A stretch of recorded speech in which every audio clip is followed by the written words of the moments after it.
Hi, everyone. Thanks so much for joining today's webinar, The Evolving State Medicaid Landscape in the COVID-19 Era. There is so much to cover and so much work happening across the nation, and we are so grateful to have all of you on for the discussion. I'm Lisa Hunter, the Senior Director for Strategic Partnerships at Families USA.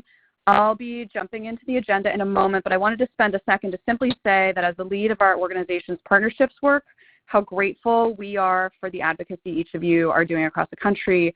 I don't need to tell any of you how COVID-19 has upended the lives of everyone in America and beyond, and how critically important it is to keep focusing on the policies that are going to help people stay healthy, but also policies that safeguard them from financial harm in the midst of an economic crisis as well. So this is all to say that if families can ever be helpful to you or your team in driving toward these goals, it's my hope that you will reach out with questions and ideas and comments and any resource needs that you may have. Okay, now on to the agenda. Just to kick off today's webinar, I want to mention that this is a discussion that follows previous webinars that Families USA recently hosted on state responses to COVID-19. Before I jump in, if you've just dialed in, we're kicking off the webinar at the moment, so if you are not a presenter, please go ahead and mute your phones. Thank you very much. The first webinar that we held was on March 27th, and the second was on April 17th, and you can find those slides and webinars on our website at familiesusa.org/resources. Now, for today, the goals of the webinar are several. First, we want to make sure that each of you is equipped with an update on the Medicaid policy flexibilities afforded under COVID-19 response. Elliot Fishman, our Senior Director of Policy, will cover those policy changes in a moment. Second, we also want to share state examples on how waivers are being leveraged. So what's been approved, what's awaiting approval, and some of the lessons learned there, with the hope that it will help inform your own strategies. And Joe Weissfeld, our Director of Medicaid Initiatives, is going to lead on that item. And then last but not least, we want to hear from each of you, and we're looking forward to hearing your questions and learning about what you're experiencing. And I think beyond the webinar, I speak for my colleagues on the phone in encouraging you to stay in touch and to leverage us as resources for TA and other needs. Needless to say, we're here to help, and we are at your disposal. So with that, some housekeeping. We are recording this webinar. Afterwards, Families USA is going to post the webinar to our website under the Resources tab, and we're going to be sharing the slides with each of you as well. And we invite you to think of questions throughout the presentation that occur to you around the content, and to use the chat box function to type in questions, and then we're going to go through them with the last 15 to 20 minutes. So you'll see that chat box in the bottom left hand of your screen. And now I'm going to flip things over to Elliot, the Director of Policy, and he's going to go ahead and dive into the Medicaid policy changes that we've seen recently. Thank you so much, Lisa. I'm Elliot Fishman, Senior Director of Health Policy at Families USA, and I'm going to be giving an update on the federal context, both legislative and administrative, that states are working in, both in terms of recent developments and in terms of some potential new developments to keep an eye on. And then I'm going to be handing the mic over to Joe Weissfeld, who is going to be talking through what we're seeing at the state level and what some options and potential goals are for further state action. So first, let's talk through, in rough sequence, what we've seen at the federal level. In mid-March, the Trump administration declared an emergency, and that triggered several important options for states. The first option that was triggered for states by that declaration under the Stafford Act of a national emergency was that states have the option of pursuing waivers both of Medicare and Medicaid under Section 1135. That's a different authority than regular Medicaid 1115 waivers. Those focus typically on health system changes, providers practicing across state lines, changes to reimbursement. There are important telehealth flexibilities that states have pursued under those waivers. And that has been a important and popular option for states. There were templates that CMS put out for those waivers, and we've seen those now implemented nationally. The second state option that was triggered by that Stafford Act emergency declaration was that states can do state plan amendments on an emergency basis. It means they can be temporary. It means that the process for submission can be expedited. And we, as Joe will be detailing, have seen significant take-up around those emergency state plan amendments. And those can cover the gamut of what Medicaid state plan amendments can cover. So, a lot of details with regard to Medicaid could potentially be altered on an emergent and temporary basis. The third area for which states have now special authority under the emergency declaration is with regard to more conventional Section 1115 waivers. And there the authority ties into also the transparency process that states can submit quickly without going through the statutorily and regulatorily required transparency process. It also means that waivers do not necessarily need to meet the budget neutrality administrative requirement. Those waivers have been submitted by a significant number of states. Their consideration, they're not according to a template the way that Section 1135 waivers are, has been coming somewhat more slowly, and there, as Joe will detail in the next section, there are a number of programmatic areas where there is uncertainty as to where CMS and HHS will come down and potentially where the White House will come down on those waivers. So that was an area of state options that was triggered by the emergency declaration, and one that we're going to be going through in detail, giving some resources for states to, and advocates in states to be tracking with regard to what's been approved, what hasn't been approved, and what things states are thinking about. The second important area of federal context for state activity is the funds that were made available to providers under the CARES Act. So there was $100 billion in funds under that act. There's a further set of funds that were just created in the Paycheck Protection fourth major piece of COVID legislation that was recently passed. But so far we have only found out about the allocation of funds under the CARES Act. There was an initial $30 billion that was allocated April 10th. Another significant tranche of those funds was allocated on April 22nd.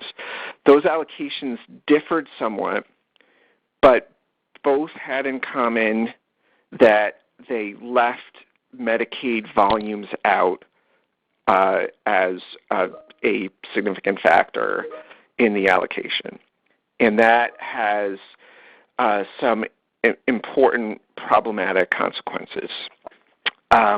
First, that means that for providers who are mainly reliant on Medicaid or disproportionately reliant on Medicaid, that they are left out of those funds. So, for example, pediatricians in children's hospitals who see Medicaid often as their largest payer were disadvantaged.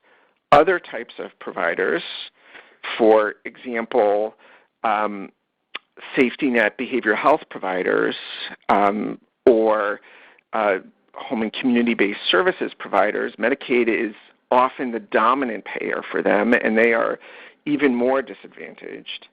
And it's notable that, for example, the National Association of Medicaid Directors raised an urgent concern. MACPAC earlier today similarly raised urgent concerns, both bipartisan organizations. MACPAC is appointed by Congress. National Association of Medicaid Directors has both its chair and its associate chair are Medicaid directors in Republican-administered states in Florida and Arizona. So there is urgent bipartisan concern about that glaring deficiency in how congressional funds for providers have been allocated. So as you can see on our slide, in addition to advocacy around potentially revisiting that allocation methodology at a minimum for the funds that haven't been allocated yet and potentially any new funds that might come along, some states, and this is something that Joe can speak about in more detail, have been exploring whether they could use Medicaid waiver funds to make stabilization or emergency payments to Medicaid providers who, because of lockdowns, have lost their normal flow of reimbursement and are at risk of disappearing and going under in the absence of revenue. So that is another significant bit of federal context for state activity, somewhat an evolving situation. The third area that is a major new development for states is that the Family First Act, which was passed in mid-March, created a new uninsured category. And that category is 100% federally matched. It is limited in multiple ways. First of all, it is limited to screening and testing for COVID, so an extremely limited benefit. Second of all, it is limited to the relatively narrow subset of lawful permanent residents who are otherwise eligible for non-emergency Medicaid. So there's no broadening around immigration status, and in particular in expansion states. Of course, immigration status is a major reason that people are uninsured and potentially not having access to COVID screening or testing. It is important to note, I'll say parenthetically, our topic today is not mainly focused on our federal advocacy, but it is important to note that both of those limitations are limitations that should be changed, and Families USA, and I think many of us on this call have been involved with advocating for that change. But for now, those limits are in place. I did want to note, first of all, there's a link on these slides to the guidance document that CMS put out on April 13th. I think this guidance document may have gotten a little lost among the various guidance documents that CMS has been putting out, but it is a useful overview. And one of the things that is clarified is that although people are excluded based on potentially on immigration status from eligibility for this uninsured category, that as with other Medicaid eligibility determinations, that the onus is on the state to check on immigration status, and if a person applying attests to eligibility on the basis of citizenship or legal residency, and there is a discrepancy between that attestation and the state's effort to check against citizenship and residency data, that people are entitled to a reasonable opportunity period before there is any kind of disenrollment. And it's also important to note, and this is something that can be tracked at the state level, that some states are asking to even extend that reasonable opportunity period. I say this because we've heard that states may not be complying with that requirement and may be asking for documentation up front before offering people the uninsured eligibility category. A final note, and this is, I think, familiar territory for many folks on the call, but a final note as to the national context in which states are operating is that there was a modest bump to the federal matching percentage in Medicaid under the Family First Act.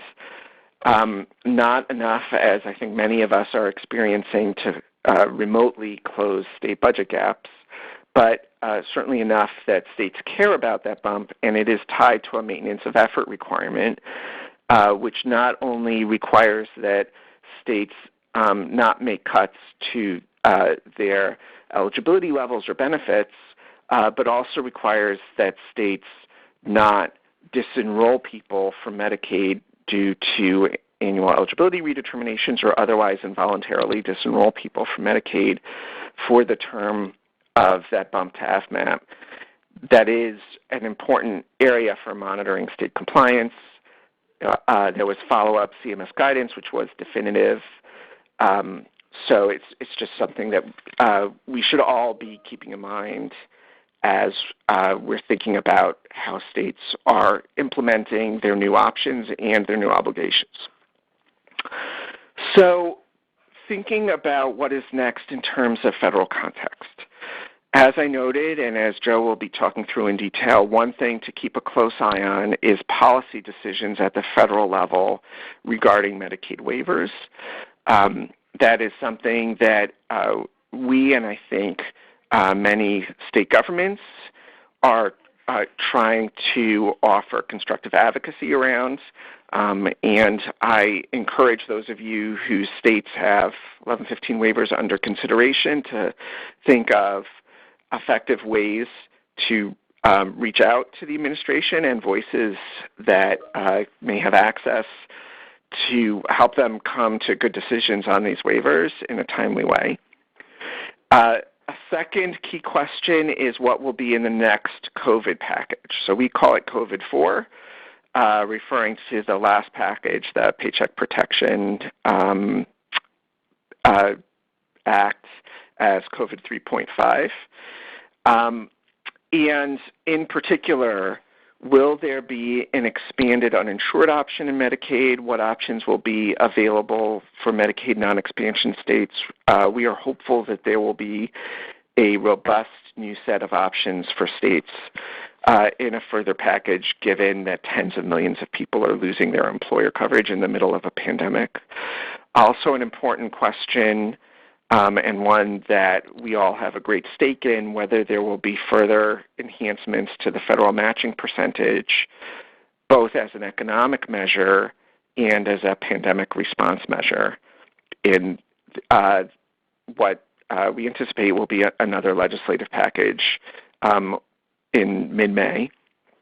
Third, and this is something where there was important financing made available in the COVID 3.5 legislation that I referenced, but there may be significantly more in a follow-up package, funding both at the federal and state level to implement massive population-level testing, quarantining, contact tracing. There is a broad consensus among public health experts that step is what is needed to begin to remove lockdowns and open up our economy in a way that is safe, and in particular is safe for people with chronic conditions, people with disabilities, and seniors who will be vulnerable to a premature opening up of our economy and ending of lockdowns. How those testing and tracing funds are distributed and how they are implemented is really important to keep an eye on at the state and local level. I think we can all easily imagine a scenario in which either there are great disparities at the local or county level in staffing ability and in whether there, for example, are hiring freezes because of the economic crisis that inhibit and create and exacerbate disparities by race and ethnicity in COVID outcomes, create disparities in implementation of public health prevention measures and distribution of these funds. So I think important variables to keep an eye on there are both state methodologies in making allocations, state decisions with regard to implementation, and how states are thinking about hiring and emergency hiring measures, which it appears in the vast majority, if not all states, will be necessary. A fourth consideration, I think this is both a short-term and a long-term consideration, is how states are responding to the glaring and harsh light that has been shown upon racial and ethnic inequities in regard to COVID deaths and COVID hospitalizations. Those inequities are all too consistent with the broader performance of our healthcare system and our society with regard to health outcomes and life expectancy for people of color in the United States. But that harsh light, I think, offers the potential for real reform. That is a topic that is important to engage on at the state level. States have unique capacity, both in public health and in Medicaid, to take on the issue of health equity. And I'll note that Families USA is anticipating to be publishing recommendations in this space over the course of the month of May. So please keep an eye on more on that subject. And with that, I am going to hand the mic to my colleague, Joe Weissfeld. Great. Thank you, Elliot. As Elliot mentioned, I'm the Director of Medicaid Initiatives at Families USA. And glad to be here today to talk to you a little bit about what is happening in the states. We have read all of the 1115 waivers and disaster spas and CHIP disaster spas and Appendix K waivers, and really have gone into the details, hopefully so you don't have to across all 50 states, D.C., and the territories. But I'm going to go into a little bit more of the details and the weeds today and hope that it's helpful in guiding your prioritization and your own advocacy strategies to see what other states have asked for, what they've gotten, what they've been denied for, etc. So really excited to walk you through these pieces. I will note that we have put out a publication that really details all of this, as well as the slides will be available, so you'll have a chance to click on the links to the references of waivers and spas to be able to pull the language quickly if you like any of the ideas that have been put out here.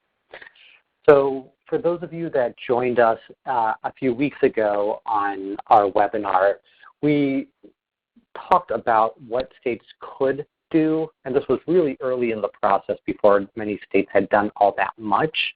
But just wanted to remind you where what we said then and kind of what the big buckets of opportunities are.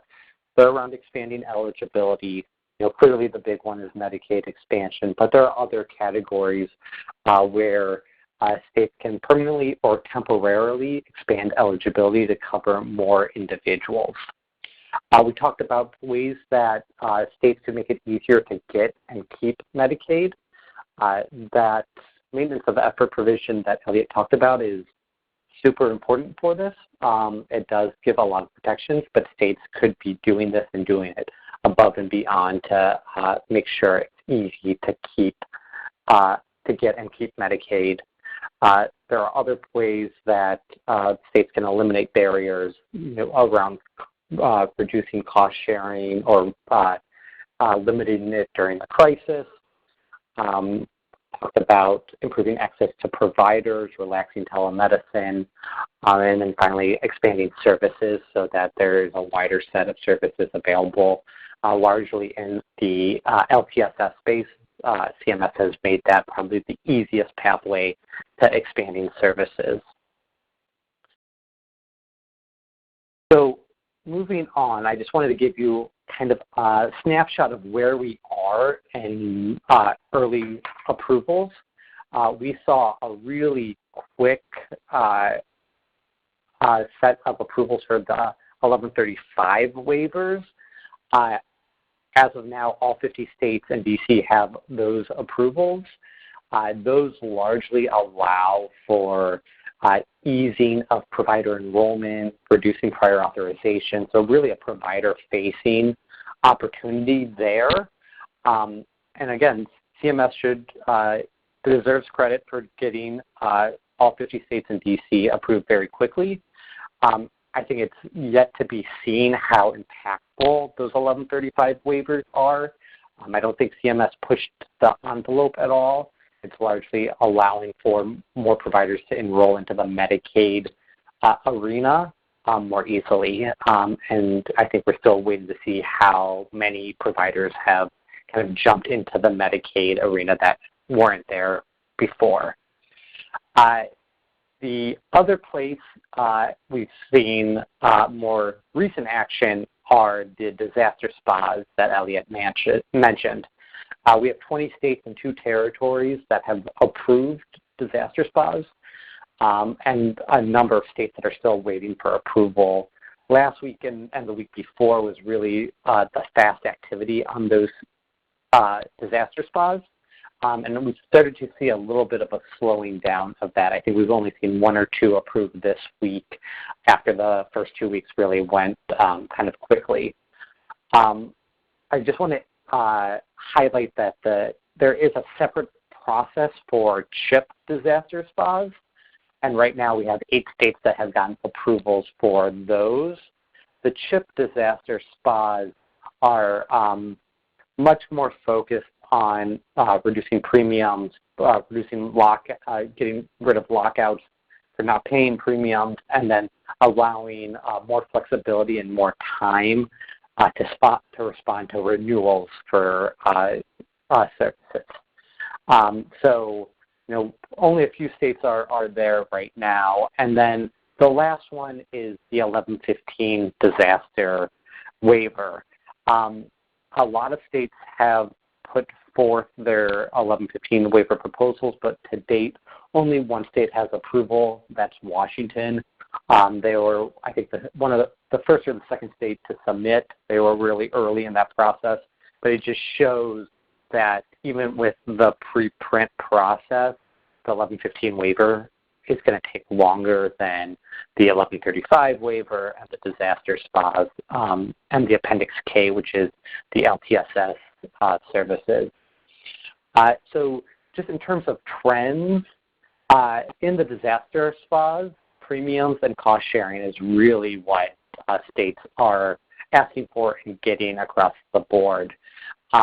Now, these look different in each of the states. Some states are asking only for premiums on their CHIP, premiums to be withheld on their CHIP spas or for the CHIP program. Others are doing it across the board.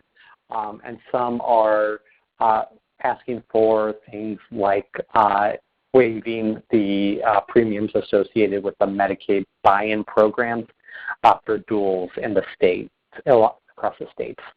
So, a lot of states are asking for it, but there are different flavors of this. The uninsured category that Elliot mentioned as a really important thing that has come out of the out of Congress. We have 8 states that have already gotten approval for this for testing through a disaster spa. As we'll talk about in a few minutes, there are definitely states that are looking to use 1115 authority to expand upon this and include treatment. So as I said before, the 1115 process is a little slower, but that is one critical piece that we're watching closely to see how CMS reacts to something that is pushes the envelope a little bit more than what they put out in their preprint.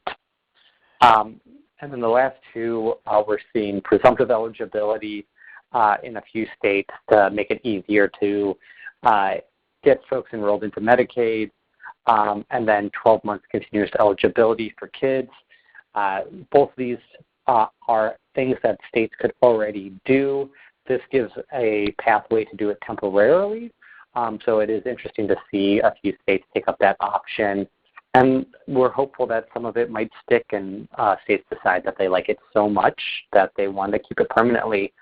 And I think that's part of our jobs as advocates to try to help make some of these temporary pieces stick. So I'm going to go through the 5 categories that I talked about and just highlight a couple things that states have proposed, been approved for, or been denied.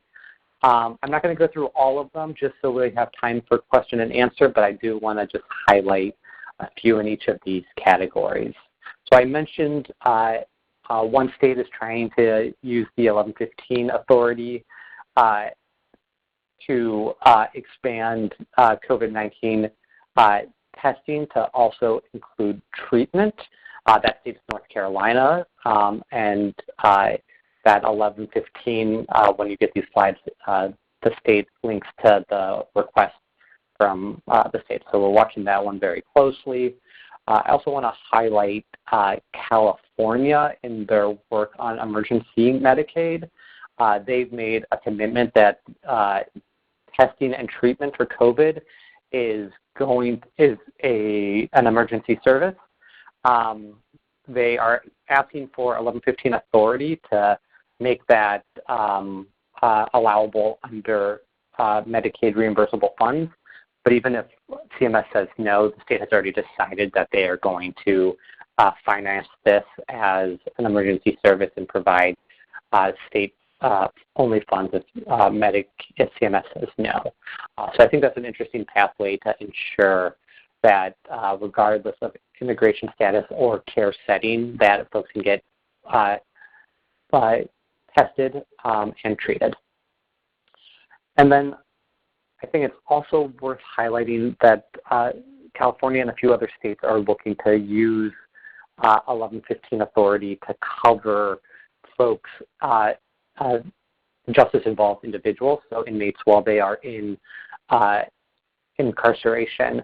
And this would allow states like California to provide services in public institutions using Medicaid funds, which is typically banned for the justice-involved population. And I think it's, before I move to the next slide, I just want to highlight one thing that did get denied. That was Washington's 1115 waiver, where they wanted to create a temporary eligibility group that would subsidize marketplace coverage with Medicaid funds up to 200% of the federal poverty level that CMS did say no to. So moving to payment, this is another area that Elliot spoke about quite a bit, and a lot of states, as you can see from this busy slide, are trying to do some interesting things to get dollars to Medicaid providers, especially as we're learning more and more that some of the CARES Act dollars are just not really earmarked for high-volume Medicaid providers. Elliot mentioned pediatricians and children's hospitals, but behavioral health providers that have high Medicaid volumes, dentists, and many, many others, primary care as well, are going to be hurting if we don't help them out. So states are trying to use as much leverage as they can, and CMS with 1115 authority, some of their decisions will be really important and impactful for states if they're able to allow some of these opportunities. So probably the easiest one, and a lot of states have done this, are retainer payments to their HCBS providers, the home and community-based providers. We have an example here in Pennsylvania, but the Appendix K process has made it pretty cookie cutter for states to say we want to offer these payments for these personal care aides and other providers who are losing volume because of this health crisis. So that is a pretty clear-cut pathway to help your HCBS providers. A more creative place where we haven't seen where CMS is going to land is around using the MCO authority to try to get high-volume Medicaid providers increased payments, whether that's through pass-through funds or incentive payments or directed payments where the state tells the MCO to pay providers a certain amount for a certain activity. There are a lot of restrictions on that front, so it'll be interesting to see how much flexibility states end up giving states, but it's a creative way that you can use the MCO authority to try to keep providers as whole as possible based on prior year payments. I also think that Arkansas's approval is really interesting, where they are able to make enhanced payments to direct care providers, ranging from $125 to $500 per week for long-term care providers. So really an interesting approach there. And then a few other places are just raising their rates, some of these temporarily, some are doing it permanently. And I think that's another way to try to help out providers. But when volumes are down, those increased rates don't necessarily make up for all the lost revenue. I will quickly just go over the last two on this slide, which include the disaster relief fund that Washington proposed, and CMS has not is reviewing that request even more closely. Under their 1115, they could have approved it with their 1115 request, but they are reviewing it more closely. There they asked for kind of a flexible disaster relief fund where they could use dollars for housing for the homeless and nutrition supports and a number of other things, including provider payments. This is something that is fairly similar to what disaster waivers have done historically with Katrina and other emergencies like those. So it's interesting to see that in this circumstance, CMS has not yet given the thumbs up there.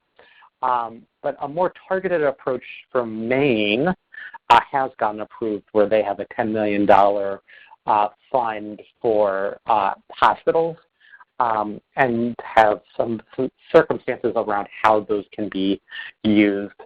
So that has gotten approved, and that got approved through a disaster spot. So there are some pathways that I think are starting to emerge that might be a little bit faster, even if not necessarily as holistic. So the last couple are will be a little quicker. Here we're talking about housing. More than 3 states have asked for housing for their homeless, but I think these 3 states probably had slightly different flavors that I wanted to highlight. In Arizona, they want to provide up to 6 months of temporary housing for someone who's homeless or at imminent risk of homelessness and has tested positive for COVID-19.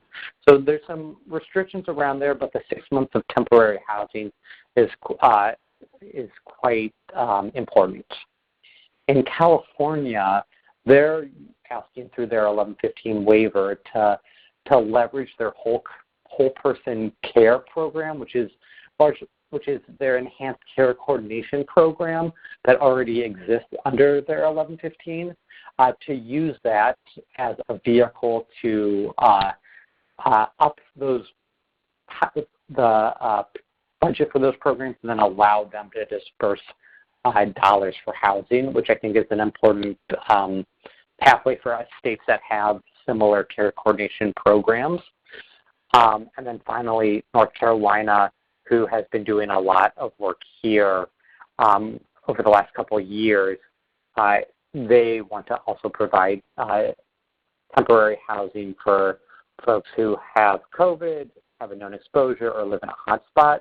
And they also are looking to provide nutritional support within that process. So really, really interesting approach there.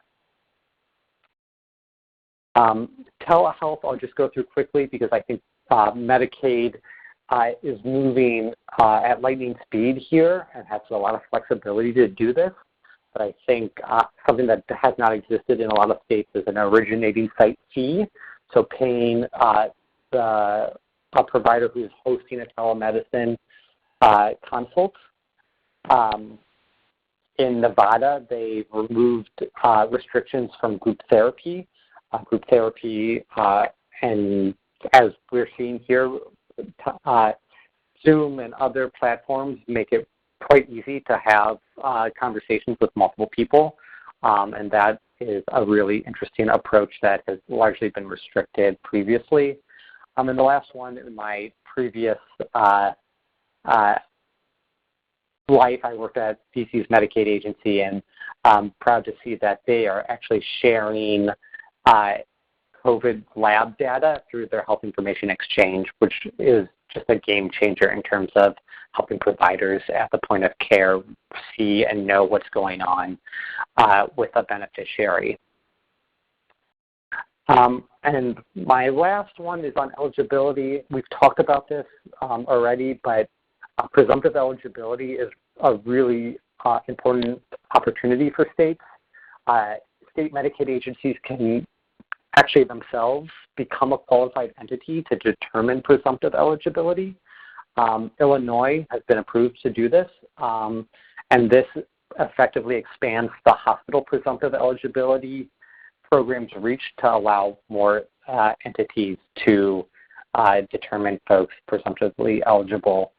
And then I also give a hat tip to Illinois, who has gone ahead and deferred eligibility redeterminations for 12 months. So anyone who is up for redetermination during this public health emergency will be extended for 12 months, which really gives a lot of certainty to beneficiaries and states to not have to worry about going through this process of redeterminations when so much else is happening.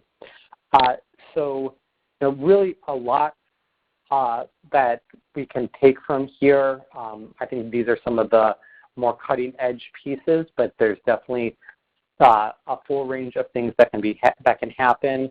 One state that I would like to highlight that didn't show up here just because it hasn't gotten approved and they haven't publicly shared their submission, but Utah has decided to not charge premiums to CHIP population, which was not protected by the maintenance of effort provision that Elliot described.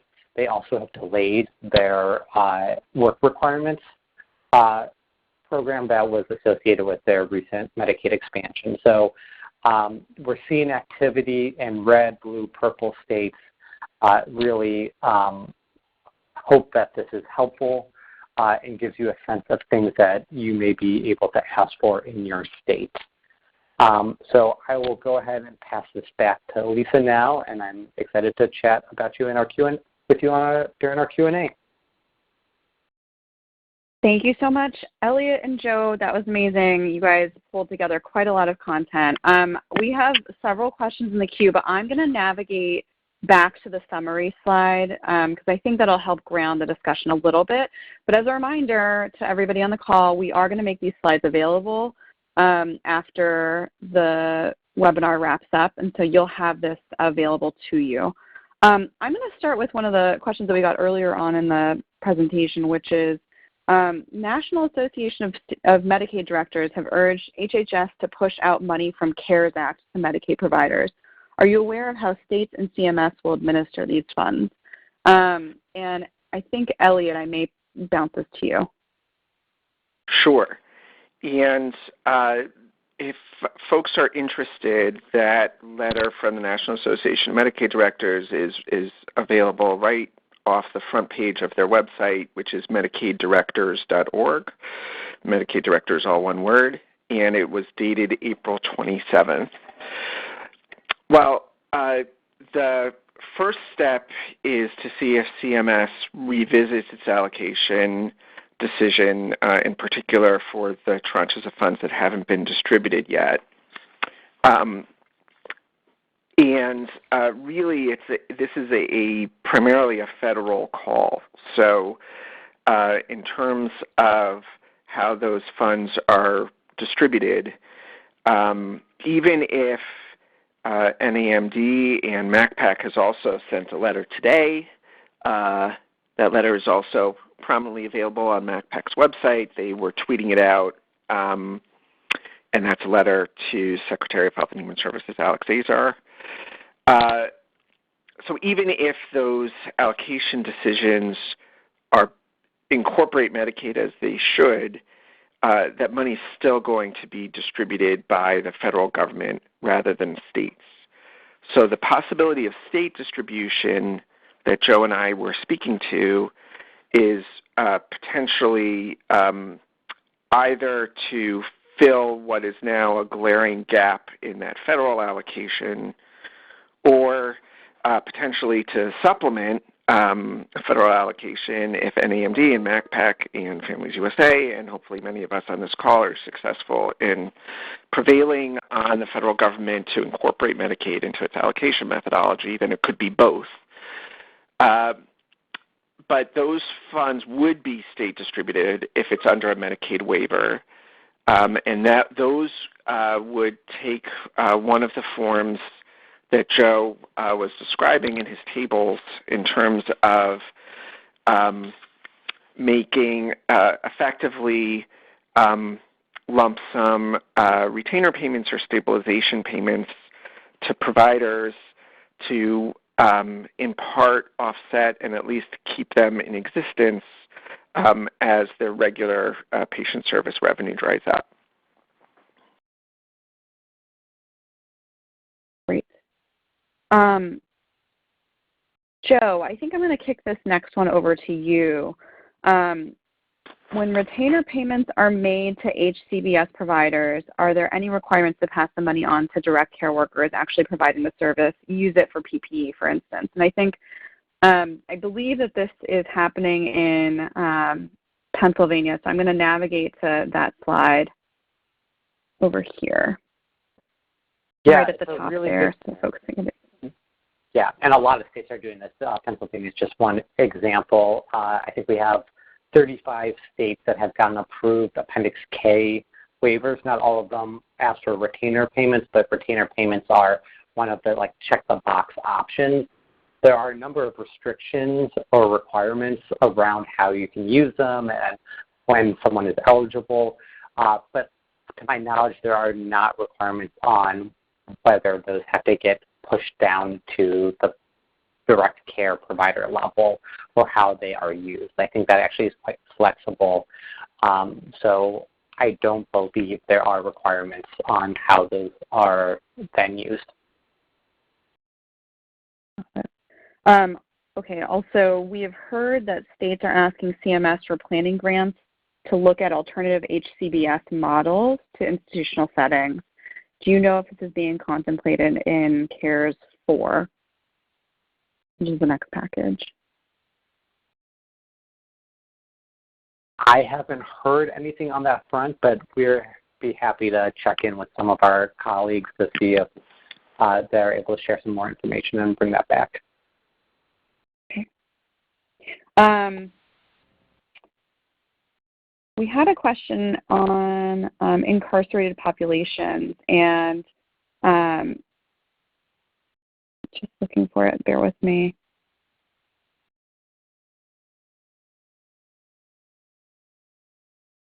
I apologize. I'm going to move on to actually some of the state-specific questions. Yeah, I think I see it. I can talk to that fairly quickly. So a number of states are asking for dollars to be used for the justice-involved population.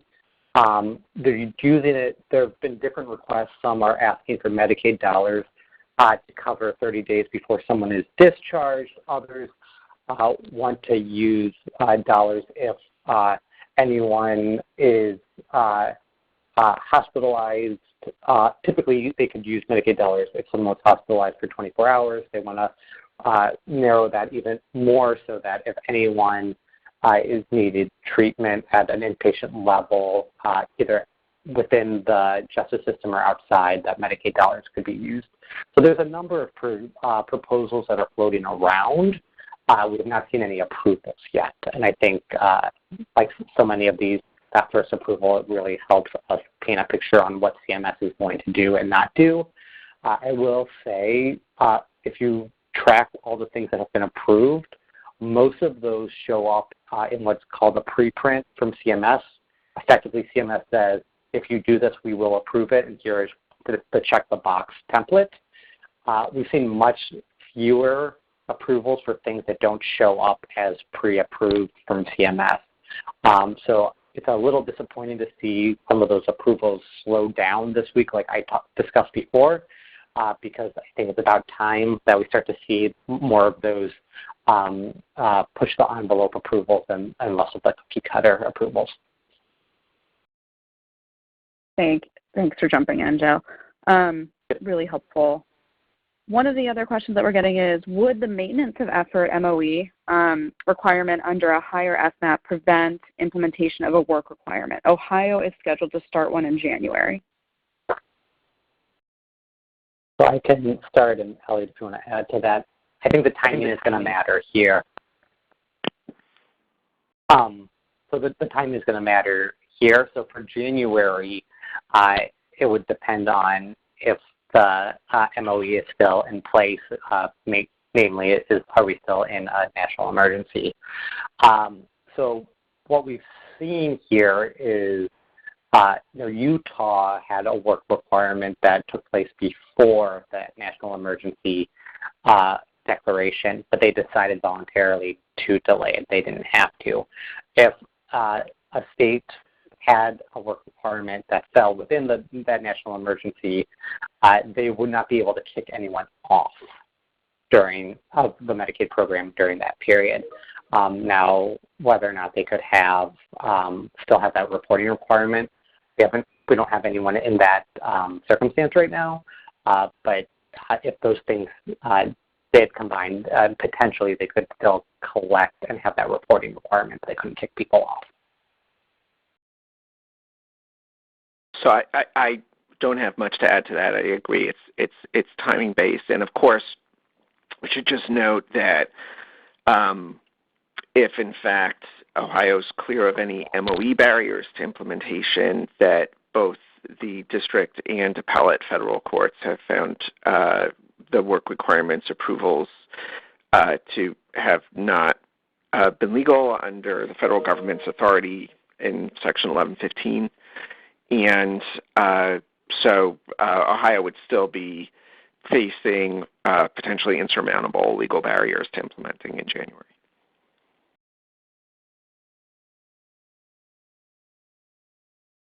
Thanks, Elliot and Joe. I